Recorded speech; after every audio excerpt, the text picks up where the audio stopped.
में जाने के बाद आप सिंपली माई फंक्शन एक वेरिएबल है उसको कॉल कर सकते हो, और इसी फंक्शन में आप डेटा पास कर सकते हो। यहाँ पर लेमडा फंक्शन का मतलब इसका कोई नाम नहीं है, ये एक एनोनिमस फंक्शन है। ओके, बट इसको हम एक वेरिएबल में सेव करा रहे हैं, और सेव कराने के बाद उस वेरिएबल का नाम लिख के इस फंक्शन को कॉल कर रहे हैं, और उसमें हम डेटा पास कर रहे हैं जो भी यहाँ रिक्वायर है। ओके, तो डेटा पास करने के बाद जब प्रोग्राम को रन करते हो तो आपके पास यहाँ पे देखो 107 रिजल्ट आता है। हमने यहाँ पे 7 पास किया और इसने एक्स में 100 प्लस करके, यानी कि 7 में 100 प्लस करके हमारे को सेंड कर दिया। तो यहाँ पे जो रिजल्ट आया वो 107 हो गया।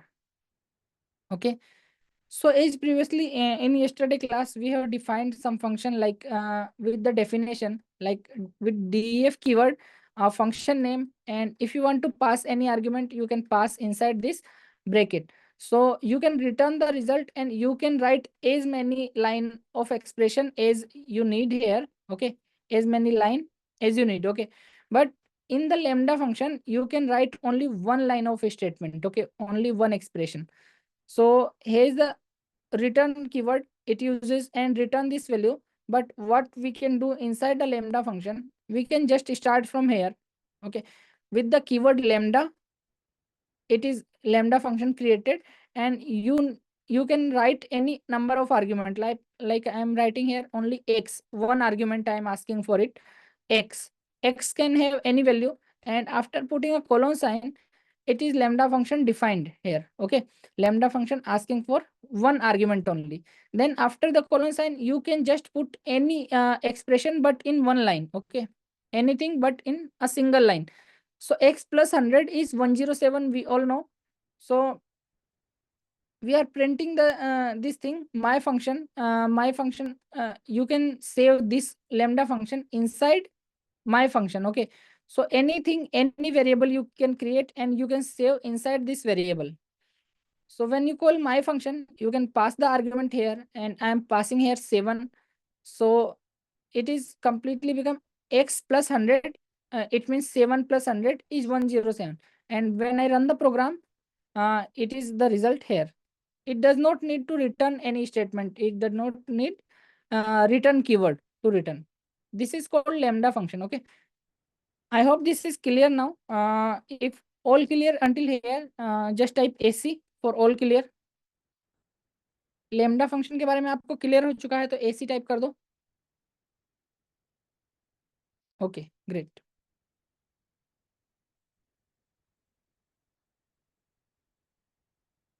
सो आगे मूव ऑन करते हैं। इसमें मैं एक एग्जांपल से बताता हूँ आपको, एक एडिशनल एग्जांपल। जैसे मैंने माय फंक्शन में असाइन कर दिया इस पूरे लेमडा फंक्शन को, तो लेमडा में इस बार मैं 2 आर्ग्यूमेंट ले रहा हूँ। जैसे पहले एक लिया था तो यहाँ पे 2 ले रहा हूँ, जैसे एक्स और वाई।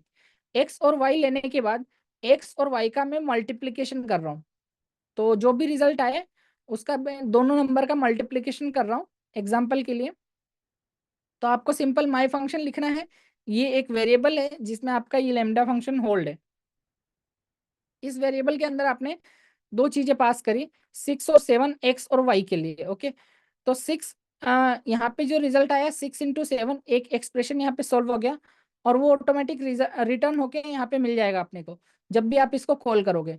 तो 6 into 7 आंसर 42 आना चाहिए। हम प्रोग्राम रन करके चेक करते हैं, यहाँ पे 42 आ रहा है। ठीक है, यहाँ पे मल्टीपल आर्ग्यूमेंट इस तरह से पास कर सकते हो आप, जैसे यहाँ सिंगल पास किया था, यहाँ पे मल्टीपल का एग्जाम्पल है।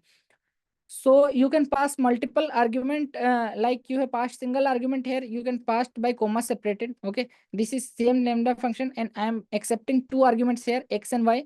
After a colon sign, I am manipulating this, and I am multiplying both the numbers. Okay, so x multiply by y with an asterisk sign.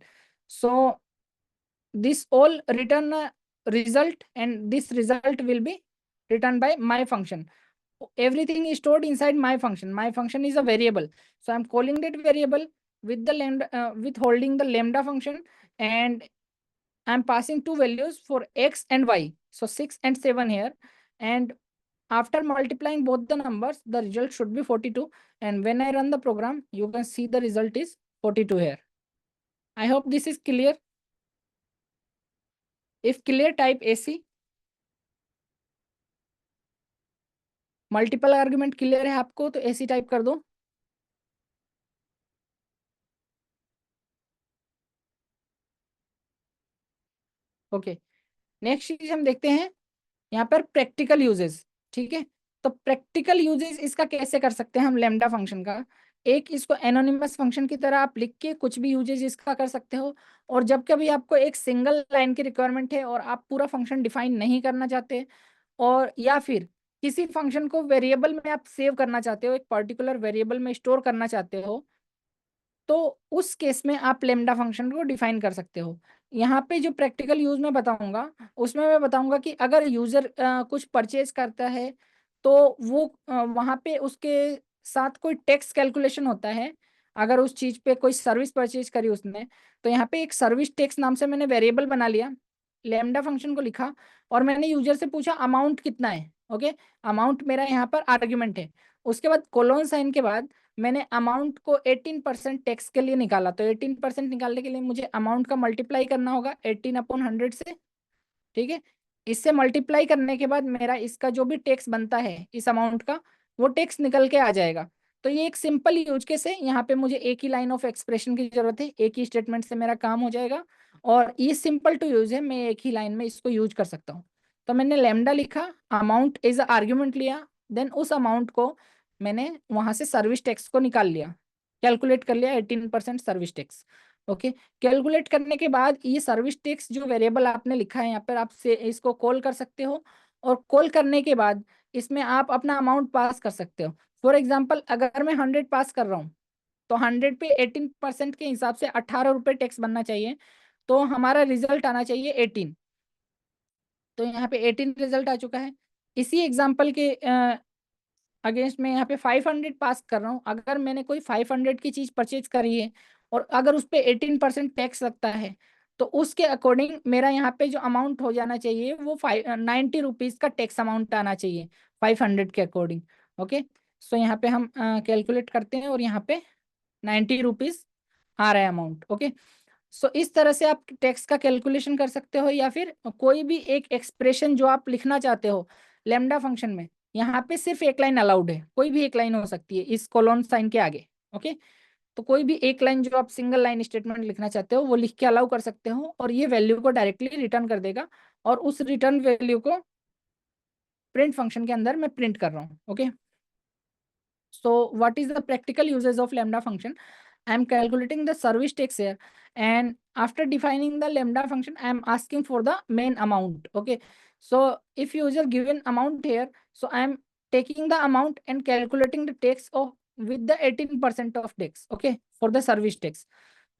So after calculating the tax, it's returned whole the lambda function and calculation inside service tax. When I put the variable service text and passing an amount here, so when I pass here 100, okay, when I pass amount 100, so it should calculate after on the 100 into 18 divided by 100, it means the result should be 18. Okay, on the purchasing of 100 the result should be 18 of the text. Okay, so you can see the result when I run the program, it is 18 here.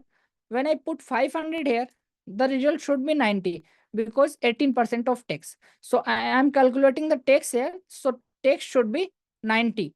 Okay, when I run the program here, you can see the result, text is 90. So you can use this lambda function inside any small program where you require a single statement. Any number of argument is allowed here, x, y, z, abc, whatever you need to take argument, any number of argument you can take, but you can just put one line of statement here after this colon sign. This is the limitation of lambda function. If you want full uses, you can define the full function, but if you want short uses with the single line of statement, you can use the lambda function. This was the practical usage of lambda function. Okay, I hope this is clear now. यहाँ तक आपको clear है तो ऐसी type कर दो।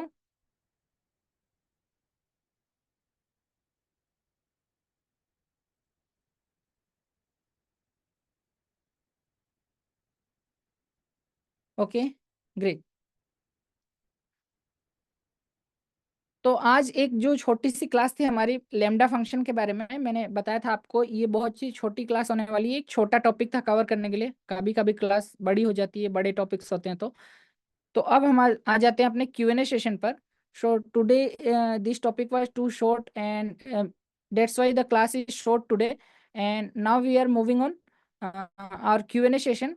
If you have any question, you can ask now, or if you want to leave, you can leave. आपके कोई क्वेश्चन है तो यहाँ पूछ सकते हो आप इस Q&A सेशन में। और अगर कोई क्वेश्चन नहीं, लीव करना चाहते हो तो लीव कर सकते हो, नहीं तो नो क्वेश्चन टाइप कर सकते हो।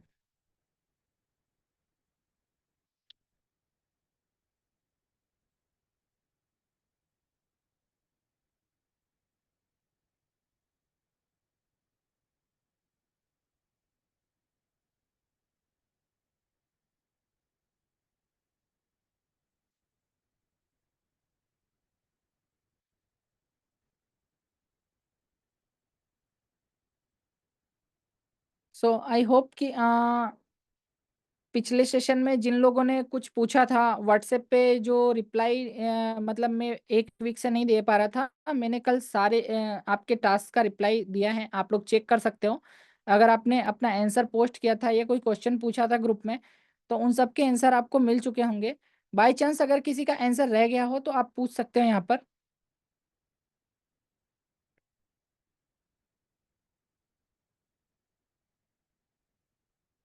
ओके, तो क्लास को यहीं एंड करते हैं। Thank you guys for joining. अगर आपको कोई और क्वेश्चन है तो आप ग्रुप में डाल देना, वहां से मैं चेक कर लूंगा। Okay, so if you have any other question you can type in the group, I will check from there. Okay, thank you for joining, good night.